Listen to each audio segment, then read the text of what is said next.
Selamat pagi Indonesia. Ya. Baik, diskusi kita pagi ini, ya, sebenarnya diskusi kemarin ya, diskusi dari teman-teman. Tadinya yang akan disampaikan itu adalah ini masih mundur terus ini ya, yang mau membahas tentang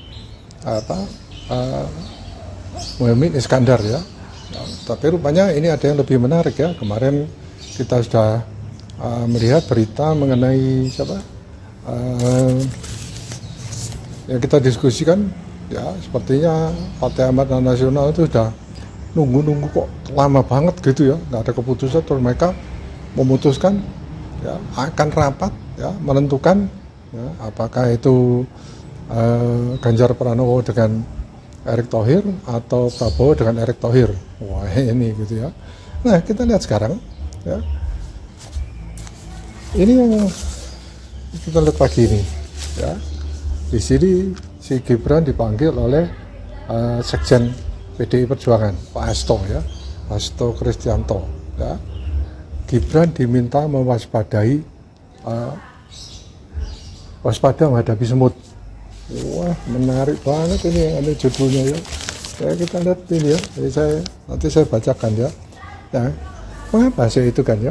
Karena teman-teman ada yang mengatakan, waduh, tindakannya si Gibran ini pasti mempengaruhi elektabilitasnya Ganjar Pranowo.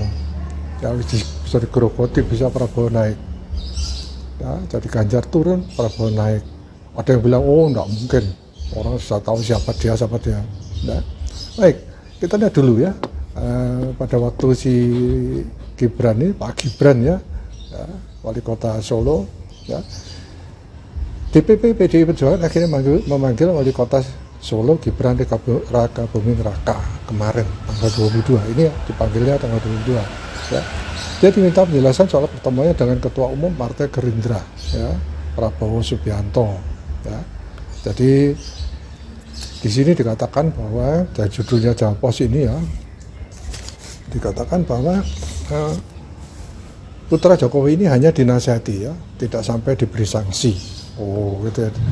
Mungkin kesalahannya tidak fatal mungkin ya, tidak tahu ya. Kemudian Hasto Kristianto mengatakan Gibran telah memberi penjelasan terkait pertemuannya dengan Prabowo di Omah Semar, Jajar Solo, Jawa Tengah ya, tanggal 19 ya.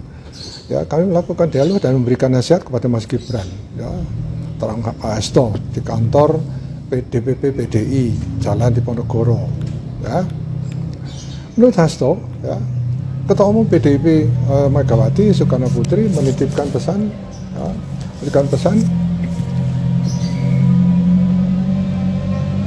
agar Gibran tetap membangun peradaban ya, membumi dan waspada terhadap berbagai manuver politik menjelang pemilihan umum presiden 2024 ya, Pilpres ya.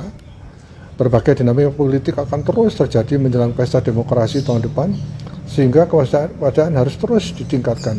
Jadi harus terus waspada gitu ya, katanya ketuanya ini PDI Perjuangan Ibu Mega ya. Jadi harus waspada dengan manuver politik itu, hati-hati ya. Politikus asal Yogyakarta ini mengungkapkan, ini Hasto mungkin ya, dirinya juga memberikan ilmu kepemimpinan dan ilmu perjuangan dari Megawati ya kepada Gibran, terutama di saat Megawati berjuang membesarkan PDI ya, bukan PDIP ya, PDI era Orde Baru ya, dan tekanan pemerintahan Presiden Soeharto ya. Hasto menyatakan dalam pertemuan dengan Gibran juga dibahas berbagai dialektika terkait pemilu 2024. Apalagi kata Hasto, selain kader partai, Gibran juga wali kota Solo ya, yang memegang, ya tak tahu Solo apa Solo saya tahu ya, yang memegang peran penting terhadap epicentrum politik nasional ya. Jadi Solo tidak hanya menjadi kandang banteng PDIP ya, tapi juga sebagai epicentrum politik nasional. Wah itu ngomongnya, sehingga sebagai wali kota dia banyak menerima tamu-tamu tingkat nasional ya. Jadi Pak Prabowo itu diterima itu sebenarnya sebagai menteri ya, tadi Menteri Pertahanan mungkin maksudnya ya. Ya, terus pada prinsipnya terang Hasto, Gibran secara terbuka telah menjelaskan dengan detail apa yang menjadi permasalahan belakangan ini, yakni Gibran turut menyambut Capres Prabowo Subianto sekaligus menerima relawan pendukung di Solo. Ya, Gibran juga sudah minta maaf dan berikan klarifikasi ya terhadap berbagai frame yang terjadi melalui media. Ya, banyak kepentingan yang bermain dan banyak frame yang coba dimainkan. Ya, kata Hasto, itu penjelasannya. Apakah Gibran jatuh sanksi ya karena pertemuan dengan Prabowo dengan relawan? Hasto menegaskan sebagai partai gotong royong dan mengedepankan musyawarah, PDIP tidak memberikan sanksi pada Gibran, dia hanya diberikan nasihat. Ya. Hasto menambahkan sebagai anak presiden banyak pihak ingin memanfaatkan Gibran ya untuk berbagai kepentingan politik. Ya. Apalagi saat ini sudah memasuki tahun politik. Ya. Tapi yang pasti lanjut Hasto, sikap PDIP sudah jelas terkait Capres dan Cawapres. Ya, Megawati telah mengumumkan Ganjar Pranowo sebagai Capres. Jadi semua kader harus tegak lurus dengan keputusan Ketua Umum. Nah itu katanya. Satu lagi apa ya? Nah bidang kehormatan, ya kemarin Warubun mengatakan dari PDIP saat ini Gibran bagaikan gula ya. Nah ini saya pengen tahu ini kok hati-hati dengan semut ya, hadapi semut ya. Ternyata Gibran dianggap gula ya, yang akan didatangi semut-semut ya, sehingga Gibran harus benar-benar waspada terhadap semut-semut yang berdatangan ke Solo. Ya. Secara khusus kemarin minta Gibran menyeleksi semut yang mana yang baik dan semut mana yang justru akan menjerumuskan dirinya. Ya. Ini kok dibahas terus tentang semut ini jadi panjang ya. Tinggal melihat mana yang baik dan mana yang menjerumuskan, ucapnya. Tentunya hal ini berkaitan dengan dinamika politik yang bergerak menjelang Pilpres 2024. Ya, sementara itu Gibran mengucapkan terima kasih atas semua nasihat yang disampaikan ya, elit PDIP ini. Ya. Kemudian dia mengaku sudah mengaparkan kronologi pertemuannya dengan Prabowo dan relawan di Solo. Saya sudah menjelaskan mulai A sampai Z ya, katanya ya. Ya menurut Gibran, Hasto kemarin bisa memahami penjelasan lengkap yang disampaikan. Gibran bersyukur mendapat banyak masukan dari pertemuan tersebut. Jadi semuanya sudah jelas sekarang. Gibran menegaskan akan taat dan patuh pada perintah Ketua Umum Megawati. Ya. Saya sebagai kader PDIP, sebagai kader muda ya akan tetap tegak lurus sesuai arahan Ibu Ketua Umum. Ya. Megawati dalam hal ini. Nah, ini tadi adalah yang kita katakan pertemuannya Gibran ya, Pak Wali Kota Solo. Ya. Nah, ini sekarang kita hubungkan dengan Musra. Ya, kemarin PAN ya, ada kesan bahwa PAN itu sudah enggak sabar gitu ya. Nunggu KIB ini kapan ngomongnya satu lari ke kiri, satu lari ke kanan, mereka akhirnya mengambil keputusan, belum diputuskan, mengambil keputusan untuk merapatkan. Ya. Nah, sekarang kita lihat di antara teman-teman saya diskusi ini menanyakan gimana sih Pak Jokowi ini, ya, dia hadir di musrah, dia katakan pengganti saya itu harus berani, ya, pengganti saya itu harus memihak pada rakyat, memikirkan pada rakyat, macam-macam ya. Terus yang dia pilih itu siapa, betul ya, sehingga kemarin yang menjadi diskusi di antara kita itu adalah sebenarnya siapa sih. Terus saya bilang kalau PDIP jelas Ganjar Pranowo, Lula Jokowi katanya gitu. Saya nggak tahu ya, tapi saya yakin dia sama ya, karena dia kadernya PDIP. Ya. Kemudian ada teman saya membawa sebuah foto ya, fotonya gini ya. Ini adalah komentar politisi senior PKB. Ini sebenarnya teman saya, bukan teman saya, adik kelas saya. Ya. Jadi adik kelas saya di teknik sipil, dia di teknik sipil, saya di teknik mesin. Ya. Bapak Lukman Edi, ya. Dokter, dokter nggak bisa ya. Ya.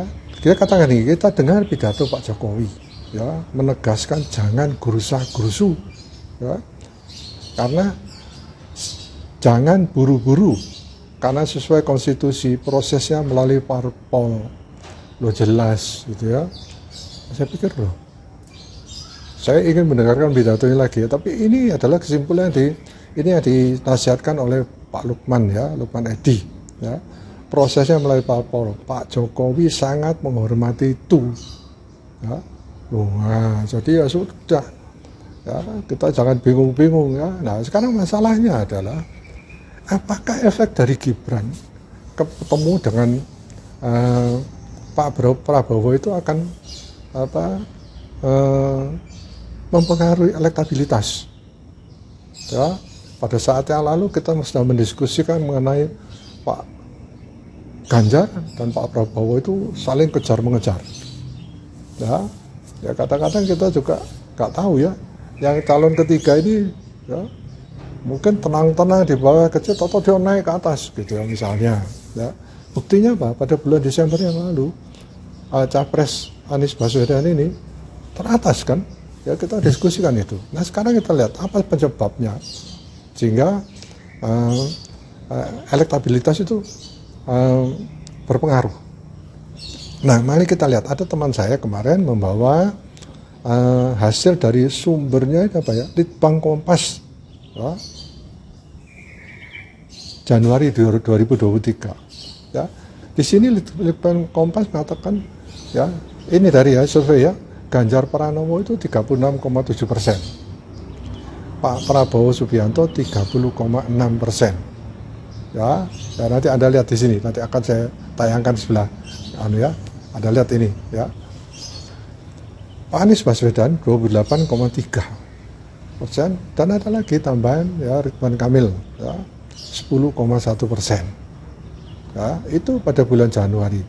Nah, kemarin teman saya lagi mengatakan salah itu ya. Kalau itu salah karena Pak Ganjar itu 37%. Ya. Seperti mau berantem. Saya bilang jangan. Kamu sumbernya siapa? Itu jelaskan. Ya, karena masing-masing sumber itu ya, itu ternyata memang mereka dapatkan dari lembaga survei ya. Nah, yang dikatakan 36,7% itu ya, bentar ya. Ganjar 61% katanya gitu ya. Ini ya.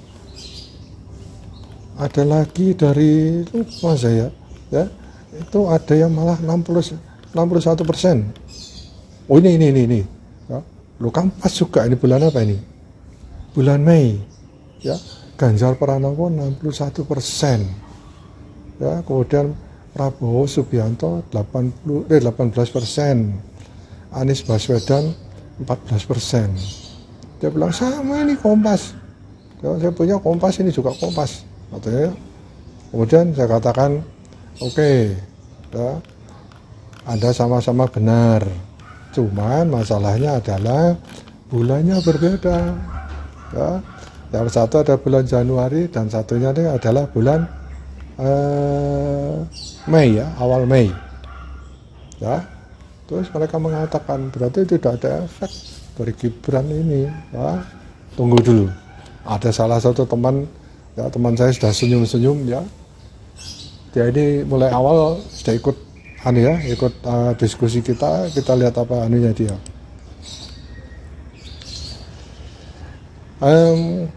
Dia memberikan lain lagi. Elektabilitas Prabowo Subianto sebagai calon presiden ada 24,5%. Sementara elektabilitas Ganjar 22,8%. Mulai tanya, kamu dapat dari mana itu? Ya, benar, dia bilang gitu, ini ada gitu ya. Nah, ternyata juga dari Litbang Kompas. Ya. Sementara Ganjar 22,8% dengan margin of error survei lebih kurang 2,83%. Dengan hasil tersebut, kalau saat ini ya Prabowo sangat di puncak lagi ya. Nah, terus dikatakan dengan hasil tersebut Prabowo kembali ke puncak setelah sempat disalib oleh Ganjar. Ya, naik turun. Nah, sekarang Pak Prabowo naik lagi bulan Mei ini. Ya. Meningkat signifikan yaitu 6,4% dari sebelumnya 18,1%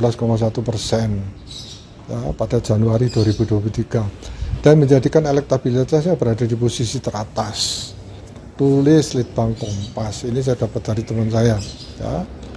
Survei Litbang Kompas ya, tapi Ganjar ungguli Prabowo ya, ini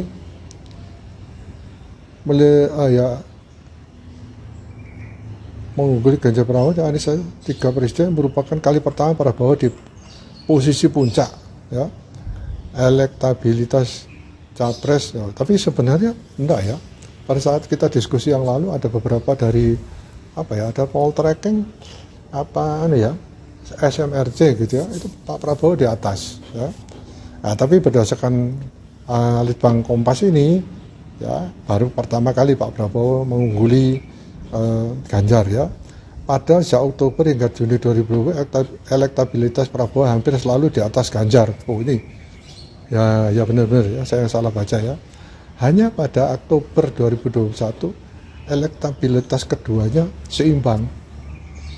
Oktober 2021, ini sudah jauh sekali ya. Ya, kita yang agak terlambat ini baru tahu ya. Ganjar keberhasilan Prabowo kembali ke posisi puncak tak lepas dari turunnya elektabilitas Ganjar sebesar 2,5% ya, dari 20,3% ya. Kemudian di pernyataan Ganjar menolak tim, nah ini ternyata berpengaruh ya. Kita lihat pada bulan April sampai 10 Mei ya, bulan April sampai 10 Mei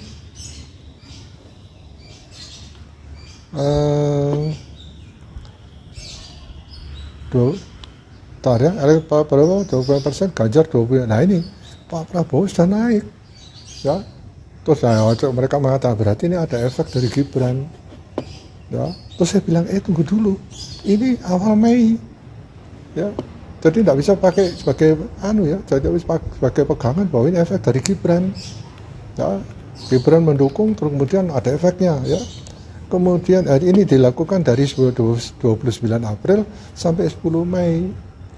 Kejadiannya Gibran itu kan 19 Mei ya, jadi belum ya. Di sini juga juga dibahas mengenai Pak Anies ya, nyaris tak berubah dari hasil survei sebelumnya sebesar 13,1%, artinya hanya naik 0,5% ya. Nah kita cuma lihat Pak Ganjar dan Pak Prabowo, tahu-tahu muncul Pak Anies. Nah itu harus semua orang harus melihat ya,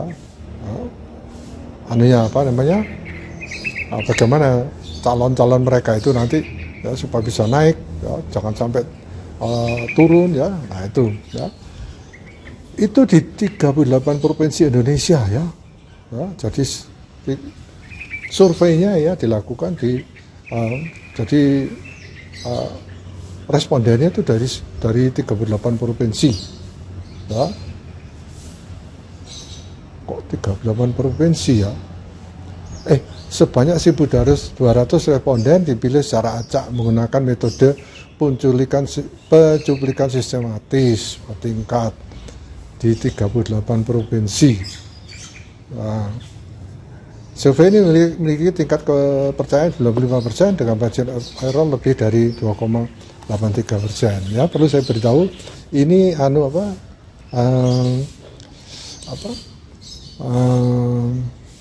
sumbernya adalah dari Litbang Kompas ya. Kita lihat di sini bulan Mei 2023 menunjukkan elektabilitas calon presiden gubernur Jawa Tengah unggul dari simulasi 3 nama capres. Nah ini adalah sebelum kejadian Pak Ganjar itu menolak masalah sepak bola itu ya. Nah, sehingga Ganjar pada waktu itu ya sebesar 40% ya, Pak Prabowo 36,8%, sedangkan Pak Anies Baswedan 23,2% ya. Kita lihat persennya ini tergantung bentuk cara survei mereka ya. Ini dari mana ya? Litbang Kompas juga ya, ini Litbang Kompas juga ya. Ini adalah komentar dari Bambang Setiawan ya, peneliti Litbang Kompas ya, edisi Rebo tanggal 24 tanggal 24 bulan 5 2023. Ya, beliaunya memberikan penjelasan. Ya. Kemudian menurunnya Ganjar itu adalah karena bola. Ya. Terus bagaimana dengan efek Gibran? Oh, kita belum tahu ini. Ya, jadi belum tahu. Kira-kira ada efeknya atau enggak? Ya, kalau kita lihat masalah komentar bola itu ada efeknya, ya, menurun, ya, Ganjar, kemudian Prabowo mengungguli.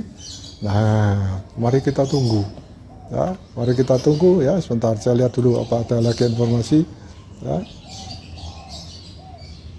Ya, oke, jadi sementara itu, ya, sekarang, ya, kemudian ada teman saya mengatakan, saya tadi malam melihat di salah satu TV swasta, ya, bahwa Pak Prabowo itu unggul, ya, jadi unggul, dan bilangannya ya ini, jadi bilangannya sebentar ya,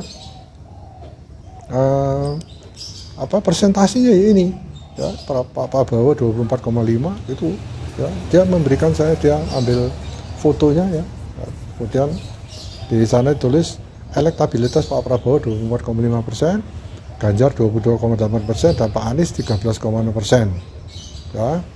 Nah, itu, oh, jadi sepertinya sudah, itu bukan banner, ya, di sana. Kalau saya bannernya di bawahnya, tapi itu sudah highlight, ya, di salah satu TV swasta, ya. Kalau saya mau menyebutkan TV itu nanti boleh apa enggak, saya nggak tahu. Saya khawatir kalau ada masalah nanti, ya. Tapi sebenarnya itu otentik gitu, ya.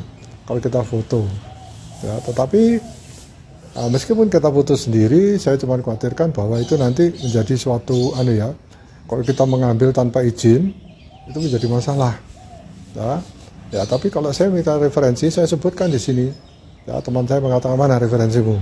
Oh, ini Bank Kompas tanggal berapa, ya. Kemudian ini poll tracking, ya, tanggal berapa dan sebagainya. Itu diumumkan bisa dipakai sebagai referensi, ya. Saya kira gitu, ya. Nah, nanti kita lihat, ya, selanjutnya efek dari Gibran itu ada atau tidak, ya. Saya rasanya ada teman bilang, waduh, kalau sebolanya aja ada efek dari Gibran ini, karena dia mengatakan, ya, bahwa Pak Prabowo mengatakan bahwa hampir 90% pendukung Pak Jokowi itu berpindah ke saya. Nah, mari kita lihat, ya. Itu saya nggak tahu, ya. Yang penting kita lihat, ya, yang bola itu memang butuh waktu melakukan pengamatan, ya. Sehingga kalau misalnya ada Gibran ini, kita juga butuh waktu, ya. Butuh waktu untuk apa? Untuk survei tersebut. Tadi survei ini mungkin 2 minggu, 3 minggu lagi akan muncul, ya, mengenai efek dari Gibran dan relawan apa itu, ya, katanya relawan Jokowi, ya. Tepatnya saya kurang tahu, ya. Baik, jadi sekali lagi, ya, kita cermati apa yang dikatakan di Musra, ya. Itu pendapat siapa, ya. Kemudian Jokowi itu siapa yang akan didukung, ya. Ya, kok saya kira, ya, Jokowi istilahnya tegak lurus dengan Ibu Mega, kecuali dia membelot, gitu, ya. Tapi saya kira nggak mungkin karena dia kader, ya. Kemudian dia yang mendukung menjadi presiden 2 kali, ya, PDI Perjuangan, ya. Itu tolong dipikirkan. Jadi saya kemarin pesan sama teman-teman, coba kita lihat, ya. Terus Anda bayangkan, cari informasi, ya. Sebetulnya saya capek, ya, ingin menghentikan itu, tapi teman-teman datang juga, dan saya juga pengen tahu, ya, bagaimana reaksi mereka, bagaimana mereka mendapatkan referensi, dan hebat sekali, ya, cepat sekali mereka mendapatkan referensi. Yang pada awal-awal, pada waktu kita pertama diskusi itu, seperti kita asal aja cuplik gitu, ya. Ya, kadang-kadang dari berita-berita di WA gitu, ya, yang belum tentu benar, mohon maaf gitu, ya. Akhirnya sekarang mereka punya referensi, mereka melakukan searching, ya, browsing, ya. Saya kira demikian, ya. Terima kasih Indonesia, ya. Kita sukseskan pemilu 2024.